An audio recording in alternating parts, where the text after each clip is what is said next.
Good morning आप सभी को। और आज की क्लास में हम स्टार्ट करेंगे सेक्शन 80 जे ए। काफी बड़ा सेक्शन, काफी इंपॉर्टेंट सेक्शन माना जाता है डिडक्शंस का। तो चलिए बेटा हम स्टार्ट करते हैं सेक्शन 80, जिसको मैं प्यार से बोलता हूँ जाजा और आ डबल जे डबल ए।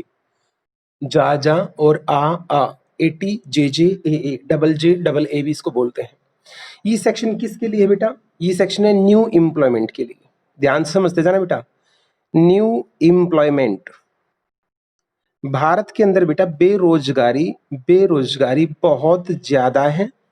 इस बेरोजगारी को खत्म करना कैसे खत्म होगी?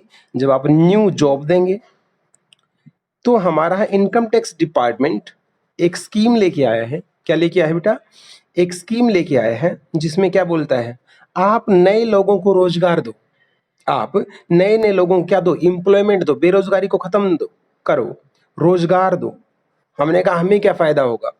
बोला जो भी आप उनको पेमेंट करेंगे, जो भी आप उनको लेबर जो वेतन सैलरी वगैरह देंगे, वो प्रॉफिट एंड लॉस अकाउंट में तो आपको डेबिट होंगी ही होंगी, लेबर के नाम से या सैलरी के नाम से। मैंने कहा, बोला ये तो आपने यहाँ डेबिट कर ही ली, इसके अलावा हम आपको 30% और एक्स्ट्रा 30% और एक्स्ट्रा डिडक्शन देंगे, एक्स्ट्रा डिडक्शन देंगे। मैंने कहा मैं नहीं समझा। बोला जी आपने 5 नए बंदों को रोजगार दिया। मैंने कहा ठीक। आपने उनको सैलरी पे करी 1 लाख। मैंने कहा ठीक। बोला ये 1 लाख रुपए आपने आपके पीएनएल में खर्चे में डेबिट कर दिया होगा। मैंने कहा हाँ। बोला ये 1 लाख तो डेबिट हो ही चुका है।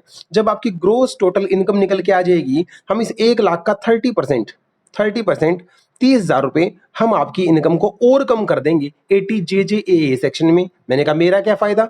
बुला रे लल्लू, जब 30,000 रुपए से तेरी इनकम और कम हो जाएगी तो तेरा टैक्स क्या हो जाएगा? और कम हो जाएगा।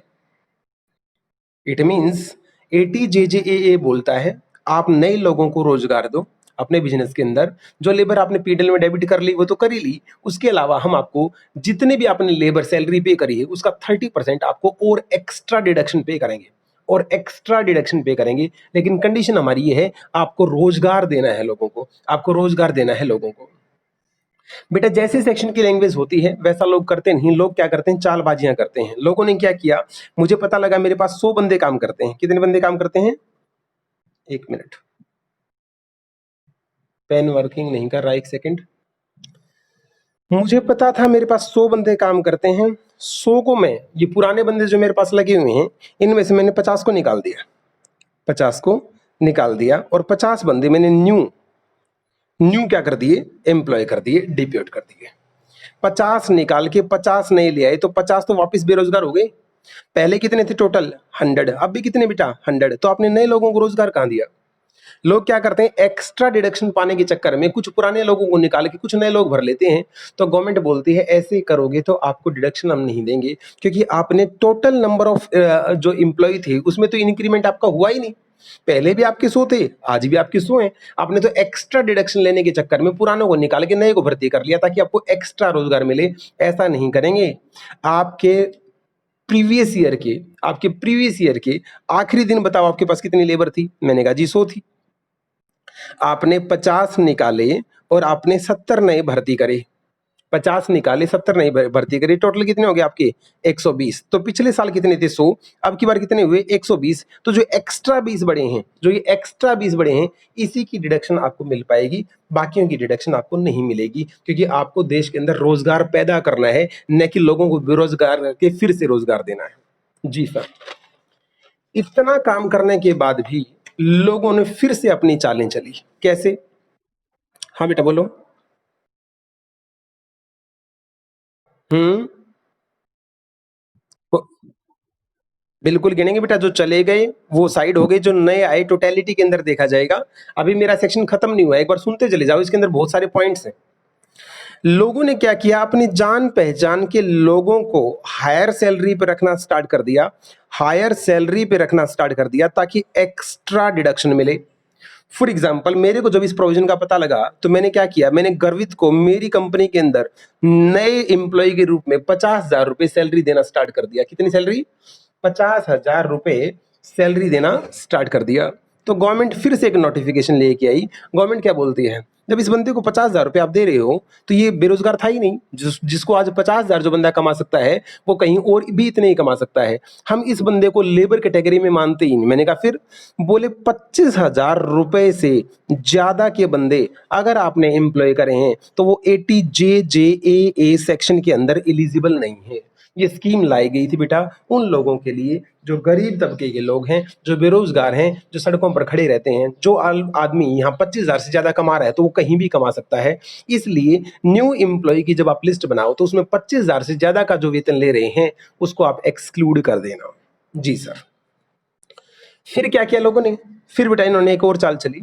लोगों को कुछ दिन नए लगाते फिर हटा देते, कुछ दिन नए लगाते और फिर हटा देते। तो गवर्नमेंट ने फिर एक और नोटिफिकेशन जारी की कि कम से कम उसी बंदे की छूट आपको दी जाएगी, उसी बंदे की छूट आपको दी जाएगी जिसमें कम से कम आपको साल में 240 डेज काम कराना पड़ेगा। अब इनकी ये चालबाजी भी बंद कि लाया निकाला ऐसा नहीं होगा।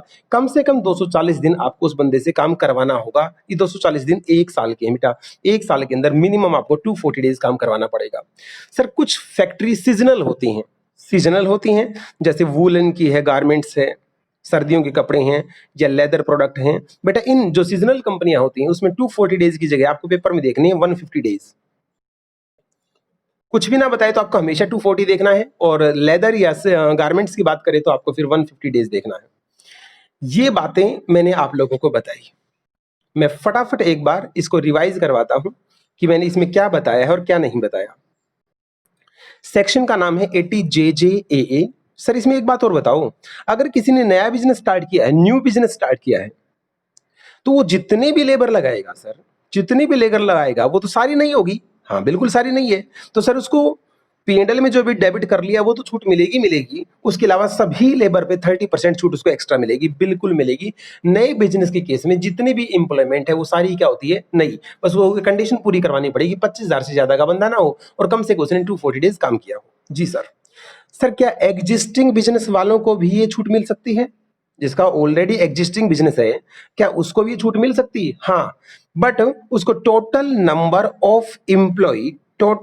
ऑफ एम्प्लॉय में इंक्रीमेंट दिखाना पड़ेगा। जैसे मैंने आपको एग्जांपल में कराया था, पिछले साल पिछले साल के आखिरी दिन अगर इस बंदे के पास 100 है, लेबर कितनी है, 100 है, तो इस साल अगर इसको छूट लेनी है तो 100 से ये बंदे ज्यादा होने चाहिए। अगर ये 100 के बराबर ही है तो इसको एक्स्ट्रा बेनिफिट नहीं मिल पाएगा। सर छूट मिलेगी कितनी? बेटा छूट मिलेगी 30%। सर 30% किसका? जो भी उन एम्प्लॉय को पे किया है, जितना भी उस एम्प्लॉय को, एडिशनल एम्प्लॉय को जो भी पे किया है उसको बोलते हैं एम्प्लॉय कॉस्ट। उसका 30% आपको क्या मिल जाएगी? छूट मिल जाएगी। और ये छूट आपको 1 साल, 2 साल, 3 साल, 3 सालों तक मिलेगी। 30%, 30%, 30%। अब बेटा आप बोलो किसको क्या पूछना है, किसको क्या नहीं पूछना। हालांकि इस सेक्शन में से प्रैक्टिकली अब तक कोई क्वेश्चन नहीं आया है, लेकिन बाय चांस अगर आ जाए तो ये प्रोविजंस आपको यहां उलझाने का प्रयास करेगा। 25,000 से ज्यादा की लेबर आपको काउंट नहीं करनी है। जिनने 240 डेज से कम दिन काम किया है उनको आपको काउंट नहीं करना है। जो एलिजिबल है उनको इकट्ठा कर लेना है, उनकी टोटल सैलरी निकाल लेनी है। टोटल सैलरी निकाल के इसका 30% काउंट करना है और 30% की फिर आपको डिडक्शन देनी है। बोलो बेटा।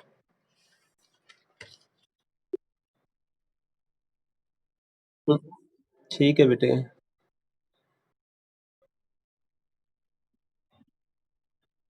हम्म।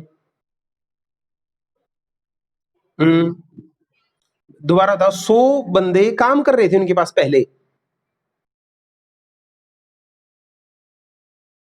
हम्म। हम्म। अच्छा जी। बिल्कुल समझ गया बेटा। मैं बिल्कुल बिल्कुल मिलेगी बेटा। 240 डेज का क्राइटेरिया पूरा करवा दो, आपको मिलेगी छूट। आपको कोई भी बंदा लगा के जल्दी से निकालना नहीं होता। और 240 डेज बेटा एम ही काउंट नहीं होती, इसके अंदर छुट्टियां हटा के काउंट करनी है। छुट्टियां भी तो बहुत सारी मिलती हैं। हालांकि पेपर में आपको निकाल के देगा कि इसके टोटल वर्किंग डेज इतने हैं और वर्किंग डेज इतने नहीं है। हाँ बेटा बोलो। हम्म। हाँ, जो इस साल एक्स्ट्रा लेबर दी है उसकी 3 साल, जो अगले साल एक्स्ट्रा लेबर दी उसकी अगले 3 साल, जो अगले साल दी उसकी अगले 3 साल। ये इस तरीके से फॉरवर्ड होती रहेगी। अब सवाल मैं पूछूंगा आपसे, आप बताना। इस साल मैंने नई इंप्लॉयमेंट दी, पर वो बंदे मैंने फरवरी में लगाए, फेब में लगाए। मेरे को जब जरूरत पड़ेगी तभी तो लगाऊंगा। 1/4/19 से मेरा साल स्टार्ट होता है, 31/3/20 पे मेरा साल खत्म होता है। मैंने फेब 2020 में कुछ बंदे लगाए, मान लो 50 बंदे नए लगा दिए।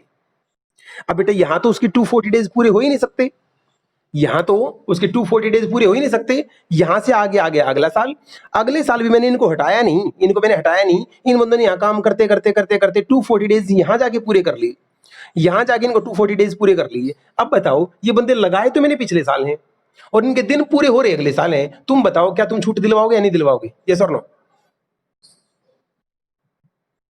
यस और नो? ये पिछले साल की केस स्टडी थी बेटा, डन हो गया। छूट मिलेगी, 110% मिलेगी, क्योंकि इसने लॉ की इंटेंशन को पूरा किया है।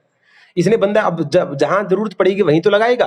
हाँ, यहां लगाने के बाद हटाया नहीं और उसको कंटिन्यू पूरा कर दिया तो इसको छूट मिलेगी। ये कोई कंडीशन वहां, यहाँ पे इनकम टैक्स ऑफिसर पता है क्या बोल रहे थे? आपने पिछले साल लगाए थे जी, आपके दिन यहाँ पूरे हो रहे हैं, आपने इस साल तो दिन पूरे किए ही नहीं। तो फिर लॉ की नोटिफिकेशन आती है, दिन यहाँ एक बार लगाने के बाद अगर नेक्स्ट सक्सीडिंग ईयर में भी अगर वो क्राइटेरिया पूरा कर लेता है तो भी वो 80 जे और ए के लिए क्या है, एलिजिबल मान लिया जाएगा। समझ में आया?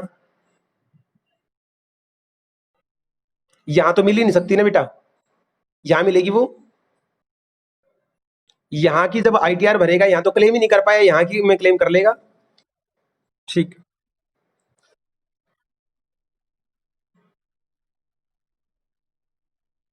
हम्म।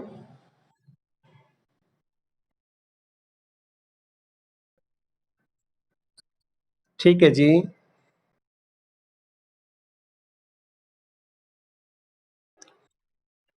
नहीं माने जाएंगे बेटा।